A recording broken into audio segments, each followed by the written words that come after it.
Well, here's the thing, like as Christians, we believe that the resurrection of Jesus is the single greatest event in all of human history, okay? Let's just make no mistake about it.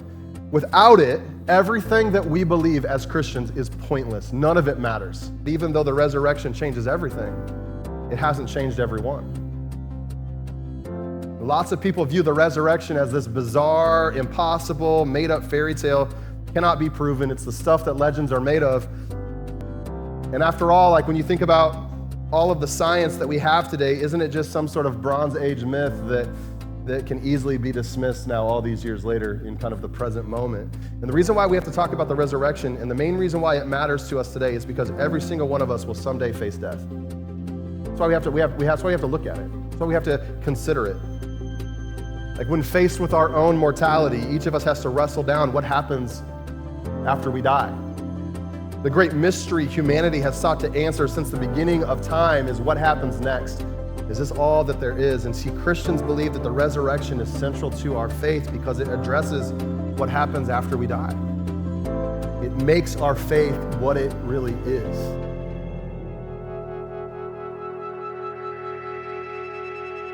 You know, we're beginning a brand new teaching series today that I'm really excited about. It's called Encountering Jesus.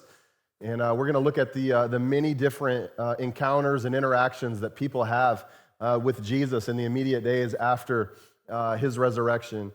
This is a period of time in church history that has traditionally been called Eastertide.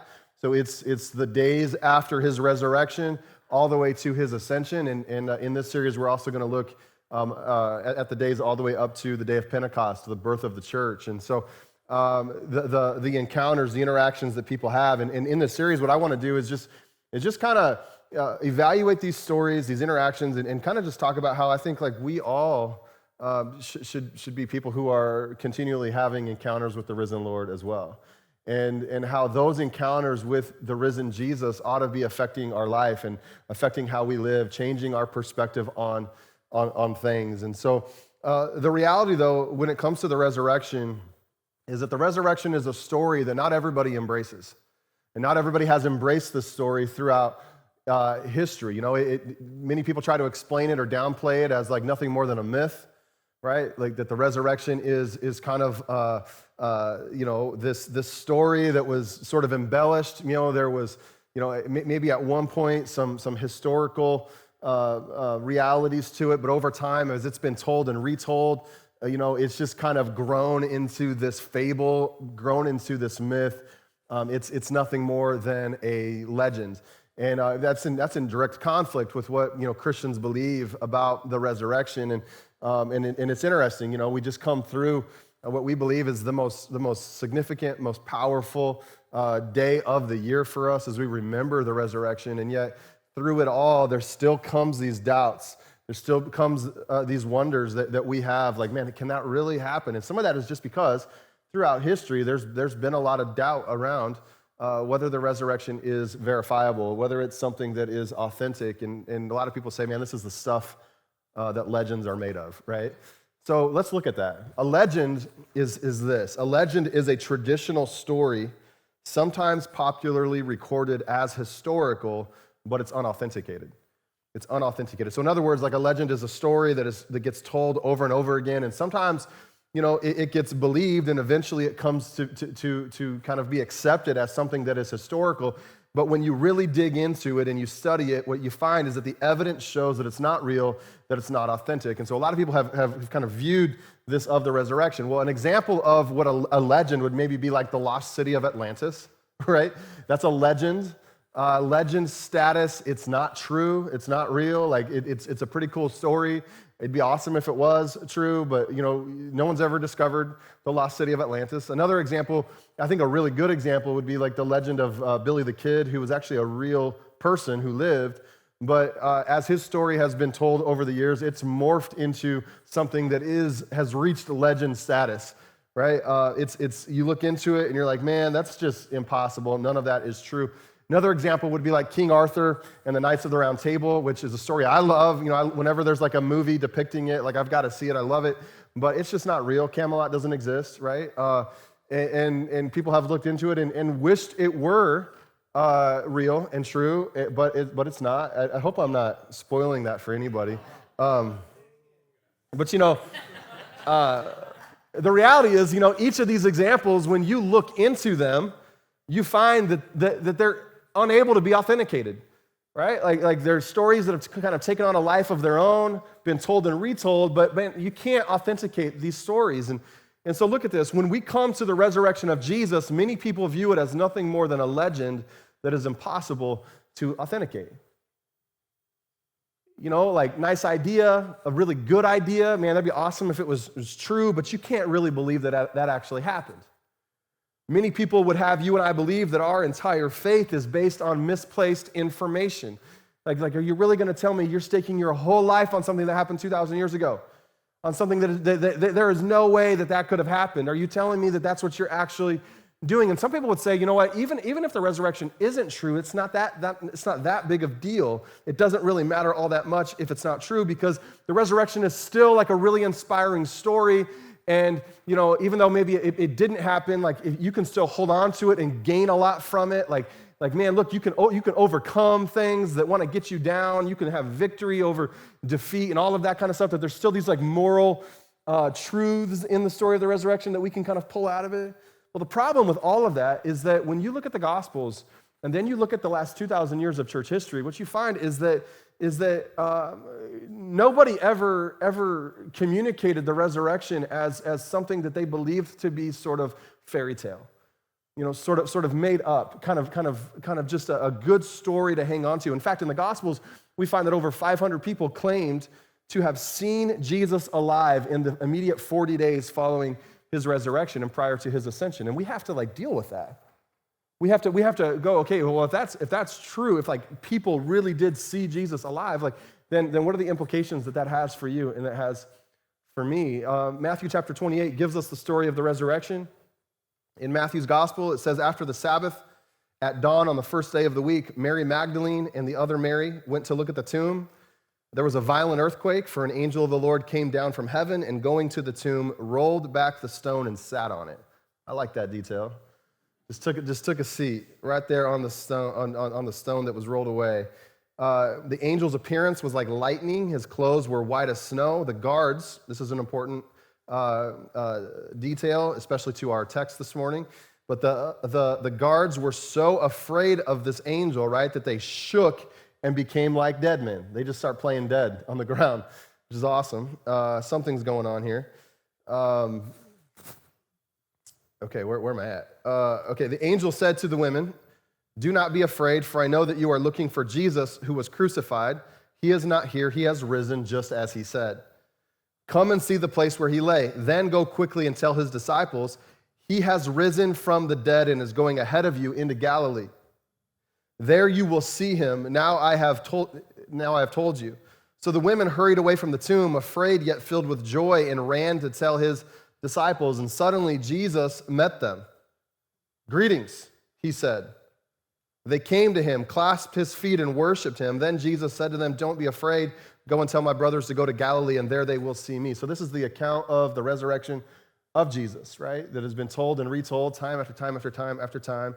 And we know that there is a lot of incredible detail going on here in Matthew 28, particularly with the angel, the guards, the women who are encountering Jesus. And what the angel communicates is really powerful, that he is not dead, he has risen just as he said, just as he foretold, just as he predicted, just as he prophesied. A lot of you know that 5 years ago now, my brother and I had the opportunity to go on a trip of a lifetime, an experience of a lifetime, and go visit the Holy Land together. And so when we were over there, it was mind-blowing, like the things that we were able to see. You know, we both have been in church our whole life, and we both have preached the gospel, time and time again, and we began to see like what we have taught and what has mattered so much to us, in living color, in ways that we just could not have imagined, And one of the most significant and impactful moments of this trip was when we visited what is known as the Garden Tomb, and you can look at it here on the screen. This is the Garden Tomb, and it is one of two places over there in Jerusalem that is typically you know, like revered and as a place that could have been Jesus' tomb. The other location is in the Church of the Holy Sepulchre, which is inside the old city. And basically in the 300s, Constantine, the emperor of Rome, his mother Helena came to Jerusalem and did a little bit of research and said, this is the spot. And so Constantine had a church built over that tomb that has been torn down and rebuilt several times over the years. But there's two spots, the Garden Tomb and the Church of the Holy Sepulchre. Well, this is the Garden Tomb, and it's a little bit outside of town. It's kind of on this hillside. In fact, they showed a picture of what it looked like 100 years ago, and the mountainside, it actually looked like a skull, which is kind of interesting when the account that they went to the place of the skull, right? So it was very, very interesting for us to be there and to make this trip, because while we were there, there were all kinds of people, and all these people going there, and the way they explained it to us was that this is one of the tombs where some Christians believe that Jesus, their Messiah, rose from the dead. That's kind of how they explain it to us. And so here we are, right, having this very interesting experience, because even though there are lots of other people, hundreds of other people there, who have made the very same pilgrimage to this place, full of awe and full of wonder, full of all of this just excitement, we noticed that there were also other people all around us who were just much more nonchalant about it, whether it was like the tour guides who do this all the time, whether it was the locals, whether it was people from other religions, other faiths. And so here we are, like at the potential place that our entire faith and thus our lives hinges on, and lots of people were not having the same experience that we were right there. I remember him and I, we stopped, we prayed, we had communion together right there at the Garden Tomb, just and even though we're not sure that this is the exact spot, it gave us an incredible visual, of wow, look at this, it's an empty tomb. Well, here's the thing, as Christians, we believe that the resurrection of Jesus is the single greatest event in all of human history, okay? Let's just make no mistake about it. Without it, everything that we believe as Christians is pointless. None of it matters. Without the resurrection of Jesus, us being here, coming to church, is meaningless and pointless. There's no value in us doing what we're doing right now if Jesus did not conquer the grave, okay? Paul talks about this in 1 Corinthians chapter 15. This is what he says. He says, and if Christ has not been raised, our preaching is useless, and so is your faith. He goes on in verse 17, and he says, and if Christ has not been raised, your faith is futile. You are still in your sins. Right? So there is no hope if Christ hasn't risen from the dead. There is no hope. We have not been forgiven our sins. We are still in our sin dead ways, and do not have the hope of resurrection life and hope of new life in Christ. In verse 19, Paul says, if only for this life we have hope in Christ, we are to be pitied more than all men. And so just to be very, very clear with everyone, everything we believe as Christians hinges on the resurrection. Everything we believe. If it's not true, then there is no purpose and no value in doing the things we do. Trying to hold fast to the teachings of Jesus, trying to live our lives in a way that's different from the dominant culture, just trying to be witnesses for Christ in this ever evolving or devolving world that we're in, and without the resurrection, none of this matters. I like what Driscoll says about this. He says, apart from the resurrection of Jesus, there's no Savior, no salvation, no forgiveness of sin, and no hope of resurrected eternal life. Apart from the resurrection, Jesus is reduced to yet another good but dead man, and therefore is of no considerable help to us in this life or at its end. Plainly stated, without the resurrection of Jesus, the few billion people today who worship Jesus as God are gullible. Their hope for a resurrection life after this life is the hope of silly fools who trust in a dead man to give them life. Subsequently, the doctrine of Jesus' resurrection is without question profoundly significant and worthy of the most careful consideration and examination. These are pretty big claims.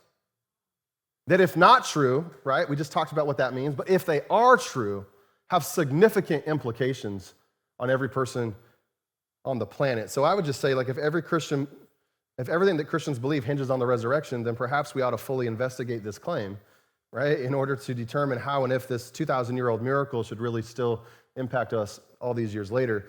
When you think about all of this, when you think about the world that we live in, you think about what's going on and the struggle people face, there are so many people in our world today who are not experiencing fulfillment, right? It's evident. It's easy to see. People who when you look at them, it's obvious that something is missing, or they'll even tell you, right, that something feels off, something's not right. And even though a lot of people probably don't have the words to explain what it is that they're feeling, they're not able maybe to fully give words to what's going on inside of them. It could probably be described as sort of this gnawing angst about what life is really all about. This angst about life that exists like deep inside of them, and angst that probably all of us have felt, right, prior to Jesus. Like, man, what is this life all about? What is the point? This is the angst that so many people feel, and it's exactly what the claim of the resurrection of Jesus is all about. It's exactly what it's all about. That Jesus came to kind of to give an answer, to give a solution, to meet that deep need that everybody feels, to give purpose for life. And it's also the central claim that Jesus made about who he is and what he offers. In fact, we talked about this last week. John 11:25, Jesus makes the audacious claim. He says, "I am the resurrection and the life. He who believes in me will live even though he dies, and whoever lives and believes in me will never die." And then that question, do you believe this? And the interesting thing about this is that this is a claim that Jesus makes out of his own mouth. This isn't just something that like his followers said about him after, years later, and they've kind of just kept this story going. Like Jesus made the claim about himself, right? That I am the resurrection and the life. He makes a claim that he's going to die and he's going to come back to life in 3 days. And it's a pretty powerful thought. Because when we start to look at who Jesus really was he a good man? Was he a teacher? Was he a prophet? Was he God? And all those things. Well, like, who did he say he was? And if he isn't that, then that's not a very good person that you want to follow, that you want to stake your life on, So the tragic reality is this: it's that even though the resurrection changes everything, it hasn't changed everyone. Lots of people view the resurrection as this bizarre, impossible, made-up fairy tale, cannot be proven. It's the stuff that legends are made of.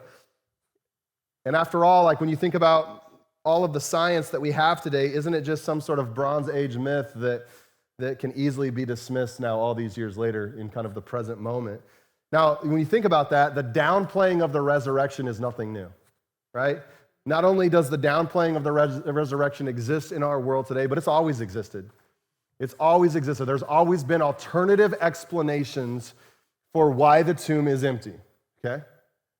And here's why. Because if the resurrection really happened, then there would have to be unavoidable ramifications for every person. To some extent, this is why there has always been certain people with a highly vested interest in doing whatever they can to refute and undermine these earth-shattering claims. Always. It's always existed. There's always been people who it was in their best interest to spin a different story, to explain it a different way. So after the death of Jesus, when he is taken off the cross and he's placed in the tomb of Joseph of Arimathea, the chief priests and the Pharisees, they go to Pilate, Pontius Pilate, the governor, the Roman governor, and they ask him for a guard or for guards to secure the tomb. They want to have some Roman guards, stand watch over the tomb in order to prevent the disciples or other followers of Jesus from stealing the body. This is a real concern that they had, and this was their way of basically doing whatever they could to prevent the fulfillment of Jesus' prediction that he would rise from the dead on the third day. They knew that if the body of Jesus was missing, then this rumor of his resurrection, it would spread like wildfire. In addition to this, they also wanted to be prepared on the offhand that Jesus really did resurrect. That way they could stop him. Even if he did resurrect, they had no interest in worshiping him and claiming him as the Messiah. So they were like hedging, they were like preparing, like if he actually does do this, we can stop him before this spreads and goes everywhere. All right? Bizarre. In fact, just outside of the city of Jerusalem, the walls today, outside of the East Gate, is a Muslim cemetery. And it goes all the way up to the wall. And the purpose of this cemetery is because a Jewish man cannot touch a dead body, right? Or they will become unclean. Like it's their teachings. That's the law. And the purpose of the cemetery is because it's just in case Jesus really does what he says he's going to do, and he does resurrect and come back to life. The Bible tells us that he'll come through the east gate, right, of Jerusalem, and so he would have to touch a dead body. So it's like they don't believe in Jesus as the Messiah, but just in case he is, like, we're going to prevent him from getting in here. Does that make sense? Right? You understand what's going on? It's no different to what was going on back then, right? They're trying to prevent Jesus from resurrecting and stopping him if he, in fact, does what he says he's going to do. So here's the encounter. Here's what happens. In Matthew 28:11, it says, while the women were on their way, some of the guards went into the city and reported to the chief priests everything that had happened. When the chief priests had met with the elders and devised a plan, they gave the soldiers a large sum of money, telling them, you're to say, his disciples came during the night and stole him away while we were asleep. If this report gets to the governor, to Pontius Pilate, right, we will satisfy him and keep you out of trouble. So the soldiers took the money and did as they were instructed, and this story has been widely circulated among the Jews to this very day. So here we have in this story that the guards who stood watch at the tomb, they go into the city, they report to the chief priest that an angel had appeared and shook the ground and rolled back the stone and told the women who were there that Jesus is alive. And once they could finally stand again after playing dead, right, that they discovered as they looked in that the body of Jesus was in fact missing. So this is their report. They run off and tell the chief priests. Well, the chief priests have this vested interest, like we already talked about, in controlling the narrative. Remember, like, these are the ones who are highly responsible for the death of Jesus, and they can't afford to have these claims of his resurrection start to spread all around, and so they pay off the guards and they try their best to suppress the story. These are Roman soldiers. They would be in serious trouble if word ever got back to Pilate that the body of Jesus was missing. And so the chief priests promise that they will provide like interference, that they will protect them. They're going to vouch for them if this news ever makes it all the way back to Pilate. So look at this. Let's look at this together. In the aftermath of Jesus' death, the Roman guards are some of the very first to encounter the risen Lord. This experience causes them to then share the news of the resurrection with the chief priests, whose hearts are so hardened they cannot even begin to fathom the thought that they might have been wrong about Jesus all along. Right? So nevertheless, what happens is the news does spread, and to this day, we are left to wrestle with the implications of the resurrection. And the reason why we have to talk about the resurrection, and the main reason why it matters to us today, is because every single one of us will someday face death. That's why we have to look at it. That's why we have to consider it. Like, when faced with our own mortality, each of us has to wrestle down what happens after we die. The great mystery humanity has sought to answer since the beginning of time is what happens next after this life. And in fact, Dinesh D'Souza, in his book Life After Death, he says it like this. He says, is death the end, or is there something more? This is the ultimate question. It has been the defining issue for entire cultures, from the ancient Egyptians to the present. And in truth, there is no more important question that any of us will face. It is the issue that makes every other issue trivial. If you have doubts about its significance, go to a hospital or a funeral or talk to a parent who has recently lost a child. You will discover very quickly that the apparent normalcy of everyday life is a sham. Death is the great wrecking ball that destroys everything. Man, many of us have experienced this wrecking ball ourselves. Many of us, either ourselves or we know people who have faced the horrific experience of outliving their own child or losing a loved one well before they expected to. And even when someone is fortunate enough to live a long life, we still can't help but wonder after they die, is this all that there is? Is this it? Is this all that there is? And see, Christians believe that the resurrection is central to our faith because it addresses what happens after we die. It makes our faith what it really is. Philip Yancey says it like this. He says, in many respects, I find an unresurrected Jesus easier to accept. Easter makes him dangerous. Because of Easter, I have to listen to his extravagant claims and can no longer pick and choose from his sayings. Moreover, Easter means he must be loose out there somewhere. You see, the reason why we believe in the resurrection is because we believe that there is considerable and compelling evidence for it, even though there has been many ancient and modern objections to the resurrection. And so I want to kind of look at that today. There have been different resurrection theories over the years. Over the centuries, many scholars have spent a lot of time and energy attempting to refute the validity of the resurrection. And so as a result, there are now several different resurrection theories that exist that have been developed in order to offer a different explanation than the actual bodily resurrection of Jesus. And so let me give you a handful of them as we go through this. I'm going to do them as quick as I can here. But the first one is the stolen body theory. There's been an explanation for an alternate explanation to the resurrection. This is the theory we noticed in our text this morning, right? That the chief priests paid the guards to put forth this idea that they had basically fallen asleep, and that while they were sleeping, these timid disciples who had, all just deserted Jesus and been in hiding and afraid for their life, somehow now have a change of heart and find the courage to go to the tomb and risk their lives in order to steal Jesus' body. That's this sort of ridiculous explanation. It's the primary theory that the Jews spread in the first century, and it's actually the primary theory that they use today. That it was orchestrated, and it was orchestrated by the chief priests. The main problem with this theory is that for the Jews, their faith in the resurrection wasn't something that they believed would happen kind of mid-history. They believed that it would happen at the end of the age. And so what was preached by the disciples in this place is they're preaching this message of the resurrection in the same place where it happened.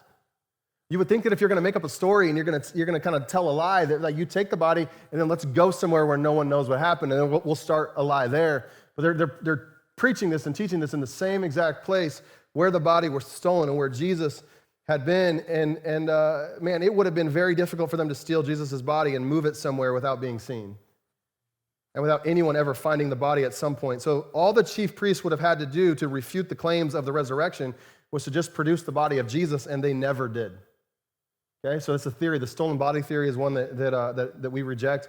Then the next is the swoon theory, is a theory that has made it through the ages. And this is a theory that holds that Jesus was never really fully dead, but that he rather passed out and appeared to be dead. But then 3 days later, he woke up and he came out of the tomb. The problem with this theory is that it became popular at a time when we didn't have as much scholarship as we do now about the effectiveness of a Roman crucifixion. What we know now is that if a Roman soldier ever failed to put a prisoner to death, he would be put to death himself. He'd be crucified himself. And so the ability to execute someone was a serious skill that the Romans had perfected. They knew what they were doing. They knew how to kill someone. There's also no historical account that anyone has ever found of someone surviving a Roman crucifixion. There's no historical evidence anywhere that anyone else has ever survived a Roman crucifixion. So they knew what they were doing. They knew how to kill someone. In addition to this theory, before Jesus was crucified, we know that he was flogged with a Roman whip called a cat of nine tails. And modern scientists tell us that this whip possessed the equivalent devastation to one's body of being shot in the back with a shotgun at close range. So before Jesus even gets to the cross, he's already physically experienced unthinkable trauma.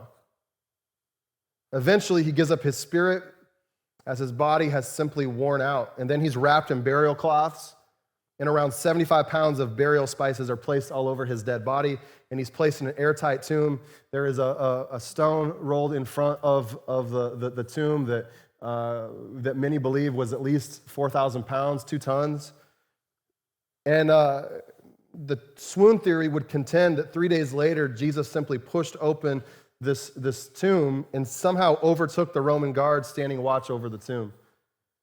A feat that no one would have been able to accomplish after going through the kind of trauma that he had endured just 3 days earlier. And then on top of that, Jesus somehow seemingly has the ability to convince his friends that he really did die and come back to life. And then they go on and tell this story for hundreds of years. So look at this.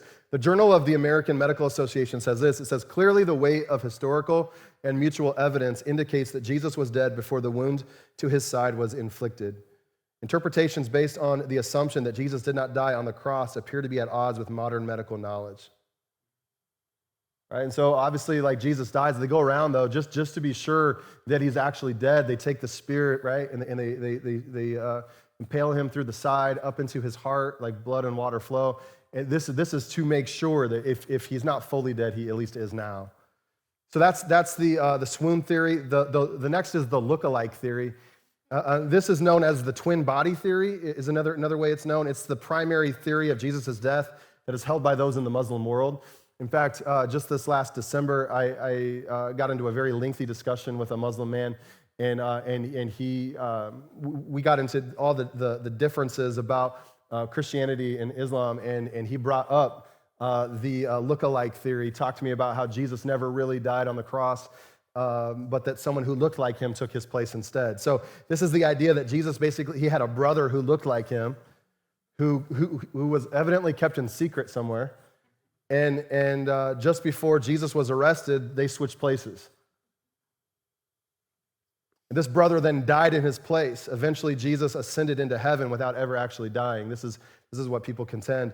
And so the problem with this theory is that Jesus' own mother was at the foot of the cross, as were like his closest friends. And so it would have been very difficult for a mother and some close friends to be deceived about who it was that was being killed on the cross. Like, right? And plus, when you look at like the sheer devastation that they felt, that his followers had, as you read about the days after his death, it shows us that they knew that he had died, and they did not really see this coming. They're devastated. There's no like side winks to each other, like just wait a few days, like it's gonna be fine. No, they were devastated. The next theory that has been put forth is called the hallucination theory.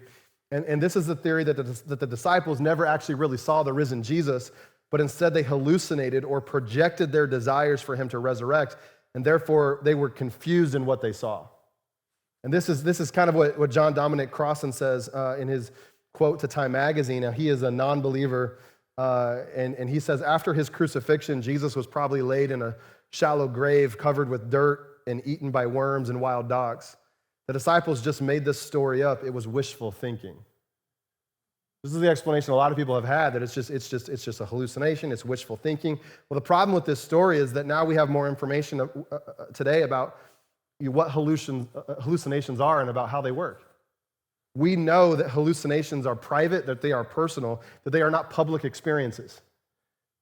The Gospels tell us that Jesus appeared to around 500 people at a variety of times in a variety of places over the course of about 40 days. So the hallucination theory would suggest that all of these people who claim to have seen Jesus all had the same exact hallucination at the same exact time.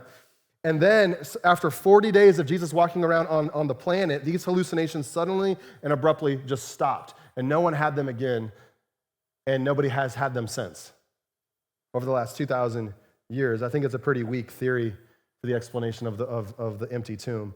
And then let me give you one more. It's the first century worldview theory. This is basically what C.S. Lewis described as chronological snobbery, where like we know more now than they knew back then. You know, like we have evolved so much as like a human race that like, man, we what they believed in back then, it was just crazy. Now we have proof. Now we have explanations of what they were trying to believe. Now we know that the world isn't flat. Now we know that it's round. You know what I mean? Like those kinds of things. It's this view that these first century fishermen who became disciples, they were really nothing more than peasants. And even though they were probably sincere in their beliefs, they didn't know what we know now, right? And so, they held this. So this theory like holds that these first century disciples, they were subjected to the ancient common views of like the gods and like all of these mystical beasts and supernatural explanations. And now we know all these years later that there's a more sophisticated explanation, and that is just science. So the problem with this is that the Jewish community, they did not believe in a resurrection taking place in the middle of history. So to just say that like, well, man, they just believed in all of this crazy stuff, and they just believed in kind of like mystical things, and that like We don't know how else to explain it. So yeah, he rose from the dead. Like they did not believe in a resurrection taking place in the middle of history. They believed that when the Messiah came, all people would be resurrected and the world would then end. It's part of the reason why much of the Jewish community still rejects Jesus to this day. So to say that the Jewish community in the first century had expected this to happen or that this was just a normal part of their worldview, it's completely false. It's not true. And then when you go to the Gentiles, the Greeks didn't believe in a physical bodily resurrection at all. In fact, they had embraced what's called Gnosticism that believed that the body was inherently bad and that the spirit was good and that any resurrection that would happen was like purely spiritual. So there was no worldview that anyone held in the first century that there would actually be a literal resurrection. And yet this is the story that gets told and retold over and over and over again. Like there was no plausibility structures for people to believe that a resurrection had happened. These first century Jews were sort of dumbfounded. They were scrambling to make sense of this unexplainable and unexpected event. So those are some of the different theories out there. So then what do we believe, right? Let's get to that. We believe in the literal bodily resurrection of Jesus from the dead. This is Orthodox Christianity. If you're ever in a church and you ever hear somebody preach something other than the literal bodily resurrection of Jesus from the dead, that is heresy. It's not true. It's find a better place like to get taught. And I mean that with like humbleness and respect. But we believe in the literal bodily resurrection of Jesus, and this is what Christians have held to for 2,000 years. I want you to think about your body for a minute. Go ahead and think about how your body works. How many of y'all know that every part of your body is important? Every part of your body is important. Every single part has value. Every single part of your body contributes to the larger things that happen in you physically. But even though every part is important, not all parts of your body are the same. Not all parts of your body are equally important. For instance, there are parts of your body that you cannot live without. Like you cannot live without your brain. You cannot live without your heart. You cannot live with only one lung, right? Okay? So the same is not true of your hand, right? Like even though your hand is pretty important, if it's cut off, like you can still survive without it. You understand what I'm saying? So look at this. The resurrection of Jesus, what I'm saying today is that it's the most vital organ to Christianity. Like if you take it away, everything we believe falls apart. I mean, even in the Apostles' Creed that was developed in either the 4th or 5th century, it says this, that on the third day he rose again from the dead. That's what they've believed for hundreds and hundreds and hundreds of years. And so this is vital. It's been central to the Christian faith for 2,000 years. But as we've already mentioned, there's been a lot of debate about the authenticity of this story. And some have felt that the story of the resurrection is just too good to be true, right? That it's just legendary. And so here's some reasons why when we look at the resurrection, we look at it as more than just a story, and we look at it as more than just a legend. So here's some reasons why we believe it's factual, why there's evidence that it actually happened. Number one is that Jesus predicted his resurrection, right? Like so this wasn't a surprise. This was something he predicted. It says in Matthew 16:21, from that time on, Jesus began to explain to his disciples that he must go to Jerusalem and suffer many things at the hands of the elders, chief priests, and teachers of the law, and that he must be killed and on the third day be raised to life. I mean, he's explained this to his disciples who somehow forget this, or when they hear him teach this, like they hear what they want to hear and don't fully understand what Jesus is saying, because in the days after the resurrection, there is no hope. They're completely devastated. They are not anticipating Jesus coming back to life. And I just look at like Jesus predicting his own resurrection, and I think, man, it's one thing to predict your own death. Lots of people can do that. Like I wouldn't, like I could tell you I'm going to die today, and I could go out and make sure that happened. Like, you understand what I'm saying, right? Like lots of people can predict their own death, but it's another thing to predict your resurrection. Like, would you agree? Like, it's a whole nother deal. So if you can predict your own death and resurrection, and then you actually pull it off, you might be somebody that I should start paying attention to. Even though Jesus' followers didn't understand what Jesus was telling them at the time, later after his resurrection, they remembered his words and they write them down for us, and we realize, man, he predicted that this was going to happen. So this is one of the reasons why we believe it. And so look at it like this. Like Jesus saw the world as under the rule of the devil and not God, and he saw his upcoming death and resurrection as the freedom of humanity from the devil's reign. Jesus was on mission. He's telling his disciples here in Matthew 16, like, I've got to do this. I have to get to Jerusalem. In fact, there comes a point in his ministry where he becomes so consumed with getting to Jerusalem, because this is why he came. This is his mission and purpose is to get to Jerusalem and to go through like this type of rejection, this type of beating, this type of death and crucifixion, and ultimately so that he can usurp the rule and the reign of the devil on planet Earth. So we see this in his motives by even telling them he's got to die and come back to life, because his motive is to destroy the works of the devil. Second thing is Jesus made numerous appearances to his followers after his resurrection. So we know that he comforted the women outside the tomb on Sunday morning. That is a detail that would never be included in this story if it was a lie, if it was made up. When you think of what the culture was like in the first century, this is a dominant patriarchal society. Women had very little value outside of childbirth and probably making food. Like there's literally no value to them in society. They are extremely dependent upon a man, a husband, to provide for them. And so when you are telling a story that you've made up, you would never start with this detail that it was the women who were the first to experience and interact with the resurrected Jesus. Then on the road to Emmaus, Jesus explained things about himself from the Old Testament to these two men. Later, he ate in their presence and invited them to touch him.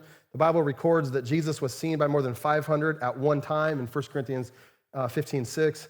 Some have argued that a few people could have agreed to a deception like this, but how can one explain the collaboration of 500 people? And then what we see is that this supposedly made-up story never fizzles out. Like it just continues even to this day. So what I find so compelling about Jesus is what he did between his resurrection and his ascension.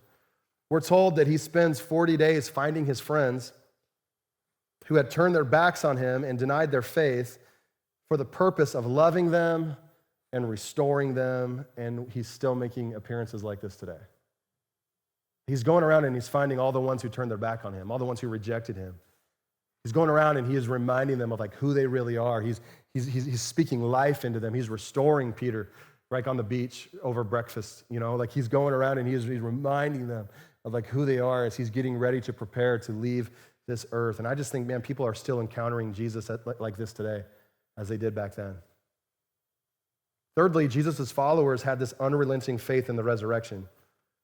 Right? These disciples who I already mentioned were like so afraid that they deserted Jesus out of fear of death, now courageously spread the news of the resurrection to the point of not only risking their lives, but to the point of losing their lives. What that means to me is that something had to have happened to cause them to switch from being like fearful people who were afraid for their life and didn't want to be associated with Jesus to now be willing to risk their life for him.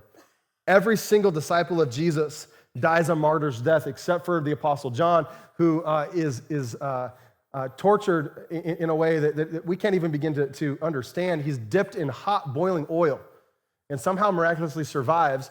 So he's banished to the island of Patmos, which is basically like a prison or a place where they send prisoners. And from there is where he writes the book of Revelation, right? Like, so he lives an old life, but man, he endured incredible persecution. And so when we look at like the disciples and the followers of Jesus, man, their bold and courageous behavior does not make any sense unless they knew with absolute certainty that Jesus had in fact really been raised from the dead. And here's why: because nobody dies for a lie that they make up. Nobody does that. Nobody dies for a lie that they made up.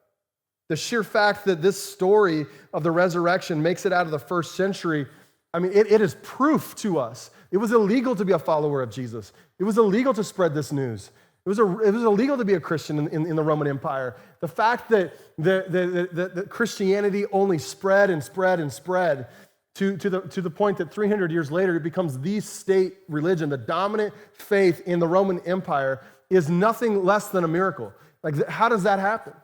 People don't just die for a lie that they have made up. And then here's the next one. The growth of the Christian church confirms the resurrection. That's kind of what I'm getting at right here, right? Like Peter's first sermon in Acts 2, when you read it, it deals with Jesus' resurrection. He talks about it explicitly. Apparently, it stirs people's hearts to the point that they receive Jesus as Lord. 3,000 people are, Luke tells us, are cut to the heart and are added to the church, added to their number. And the reason why this is evidence for the resurrection is because that initial group of like 3,000 people has since multiplied all across the globe. Today, there are over 2 billion people who claim to be followers of Jesus all across the world. And many people in those early centuries just laid down their life because they had experienced something that was so transformative they couldn't deny it even under death. And along these lines, I think that this is powerful, that the message of Jesus has never changed, and it remains the dominant story on the planet. And then lastly here, the testimony of billions of transformed lives throughout the centuries shows the power of the resurrection. So, like we look at it and we see it in our own church, we see it all around the world, like many people have recovered from things like addictions, like many people have, who were poor and helpless, like they have found hope. Many people who were sick have been made well. The blind have received sight. There's so many stories, right? Broken marriages being restored, people who are estranged from each other being restored relationally to each other. And I just would say this, that the most conclusive proof for the resurrection of Jesus Christ is that he is living within believers today, encountering them and transforming their lives. There's testimony of the resurrection. I once was lost, but now I am found. Like I used to live that way, and now I do not. And so, the resurrection of Jesus, it just sets Christianity apart from like all other belief systems, all other faiths. No other religious leader has risen from the dead and conquered sin. Nobody else has claimed to do that. Nobody else has done that. Every other religious leader of every faith is in the ground somewhere. Jesus has broken the grave. He has come up out of the grave, and he has conquered sin and death for all of us. No other faith makes that claim, which is fine. If it's not true, it's like a great story, but if it is, the implications are massive. So here's the irreducible minimum when it comes to Orthodox Christianity. Christ died, okay? He was buried, he was raised, and he was seen. Okay? The irreducible minimum. You guys can go ahead and make your way up. What I want you to think about this morning is this thought that, being a firsthand witness to the resurrection of Jesus is not just something that was exclusive to the people who lived back then when the event happened. See, we think of resurrection, how awesome would that have been to see Jesus come out of that grave, how much their faith would have just blown up as a result of witnessing that. But I just want you to know that being a firsthand witness to the resurrection is not just something exclusive to those people back then. You and I, listen, we are, along with the millions of people all around the world, are firsthand witnesses to the resurrection of Jesus as well. We're firsthand witnesses to the resurrection of Jesus because of what he has done in our lives. You and I are firsthand witnesses to the fact that not only did God raise Jesus up and bring him back to life, but we are firsthand witnesses to the fact that resurrections still happen today.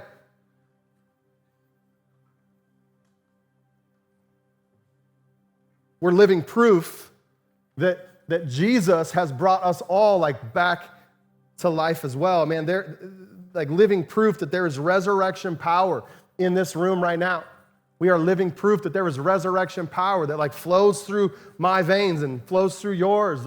There is life, resurrection life that we can experience and that we can tap into, that takes things that are dead and broken and not working and brings them back to life. There are testimonies all across this room this morning of that speak to the resurrection, not just being a story or a myth, but being real. There's evidence all around this room. There's evidence all over the world today of resurrection power bringing those who are dead back to life, dead in their sin, dead in their brokenness, lost and not sure how to make their way out. There's resurrection power, y'all. And then Jesus says this, right? He says it again in John 11:25. He said to Martha, I'm the resurrection and the life. The one who believes in me will live even though they die. Whoever lives by believing in me, they're never going to die. And he just asks the question of all questions, says, do you believe this? Do you believe that this is more than just a story? Do you believe that there's more than just some moral value to this story? Do you believe that it's more than just like a really good, incredible legend that's kind of been passed down throughout time? Do you believe that he is the resurrection and the life? Do you believe that he actually conquered death? Do you believe that the tomb is really empty? You see, it's not just that the resurrection happened 2,000 years ago and so we now, believe in it. It's that resurrections are happening every single day to people like you and people like me in a place like Des Moines. Like we're seeing it, there's evidence. Today, resurrections are still happening all around us. And so when it comes to the resurrection, let me just say it like this as I close. There's really only three possibilities. Jesus is either a liar, or he's a lunatic, or he is Lord. There's the only three explanations. People like to say that he was a good man, that he was a good prophet, that he was a good teacher, and all of those things. Well, look, like if he didn't come back to life, if he didn't predict his own death and actually do it, he's a liar. If he's not actually God, and he said he was, that's not good, right? That's on the level of someone like David Koresh and the Branch Davidians. That's on the level of like Jim Jones and the People's Temple. Like, come on, this is like cult level, like leader stuff. If you say these things and don't actually follow through. And so he is either, like, you can't just reduce him down to someone who's a good teacher or someone who said a lot of good things that we should live by. It's kind of like the Thomas Jefferson Bible where he cut out all the miracles, cut out all the claims of deity, but left in like the moral teachings of Jesus in the Bible. It's like you want to do that? Like there's nothing moral and good about it, but the teachings of a man who said he was God and ended up not being God. Like why would we follow any of those teachings? It is because he claimed he was God. It is because he said, I'm going to die and I'm going to come back to life, and he actually did it, that we hold fast to his teachings, that we await his return, his second coming, and we live in the here and now with this great hope and this great belief that what we see, even though it might look bad, is not the whole story, that resurrections still happen, that he can take your story and my story and he can turn it around and reverse the script, and he can breathe life, resurrection life and resurrection power into things that are broken and dead and dying. He is either a liar, he is a lunatic on the level of a cult leader, or he is in fact who he claimed to be. And if he is who he claimed to be, then he demands my allegiance. Like it demands my affection. It demands that evidence, it demands that I give him everything, that I hold nothing back. That I jump in with 2 feet, that I say, man, God, I'm holding nothing back. And I believe that you're the Son of God. I believe that you rose from the dead. And because of that, like, who am I to hang on to any part of my life and not give you control? Who am I to do that?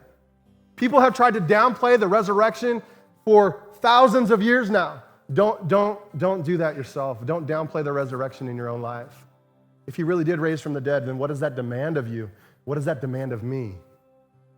And let's let the resurrection of Jesus like profoundly transform us and change our lives. Are you with me? Would you stand for a moment here? Would you bow your heads just for a quick moment? As we get ready to close out, we're going to dismiss here in a second, but bow your heads with me and close your eyes. I want you to just take a moment with Jesus. Just take a moment here. I like to have these moments like this at the end of the service because I think that, like, man, one, we've been sitting for a while, starting to like feel, the hunger in our bellies, ready for lunch, and man, we can just kind of get to this point and just go, man, all right, gotta go. But look, man, Jesus has been looking to encounter you all morning long, and don't miss this moment. Don't miss this moment. Don't let it pass you by. You're here today, man, and you're facing something in your life that just needs like new life.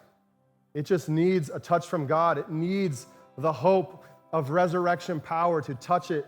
Can I just see your hand today? That's you. Man, Pastor Jordan, there are things that are just broken. They're dead.